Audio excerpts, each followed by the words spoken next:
আলাইকুম ভাইয়া। ওয়ালাইকুম আসসালাম। আপনি ঈদ মুবারক। ঈদ মুবারক। আপনার ঈদ কেমন কাটলো? জি অনেক ভালো। ঈদে সালামি কত পাইছেন? 500। সালামি দিচ্ছেন কত? 1500।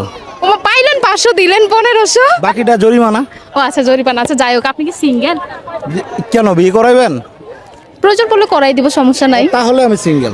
আচ্ছা ঠিক আছে, তাইলে আমি পাত্রী দেখবো, সমস্যা নাই। আচ্ছা ভাই, আমি এখন আপনাকে একটা ধাঁধা জিজ্ঞেস করবো, আপনি কি পারবেন বলতে? চেষ্টা করব। আচ্ছা ঠিক আছে। আচ্ছা, কোন জিনিস আমরা প্রয়োজনে ফেলি?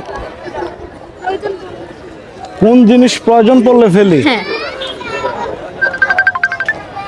যে কোনো জিনিস অকেজ হয়ে গেলে ফেলাই দিই আমরা। কোন জিনিস আমাদের আমাদের যখন প্রয়োজন পড়ে আমরা ফেলি? থুতু। থুতু। প্রয়োজন পড়লে ফেলাই দিতে হইব এটা। না, এটা তো আমাদের প্রয়োজন পড়লে। আচ্ছা, এখন আমার থুতুটা আসছে, আমি গিলে ফেললাম, সমস্যা নাই। তো ছি, এগুলা কি করে নাকি কেউ? আচ্ছা, আপনি কি আসলে ধাঁধাটা পারবেন? আমি তো পারছি। আপনার এটা তো হয় নাই। তাহলে চুল প্রয়োজন পড়লে কাইটা ফেলাম। না না না, আমি তো ফালাবো না। আচ্ছা দর্শক, ভাইয়া মনে হয় উত্তরটা পারবে না। সো আপনারা যদি জেনে থাকেন তাহলে কমেন্ট বক্সে অবশ্যই কমেন্টে জানাবেন।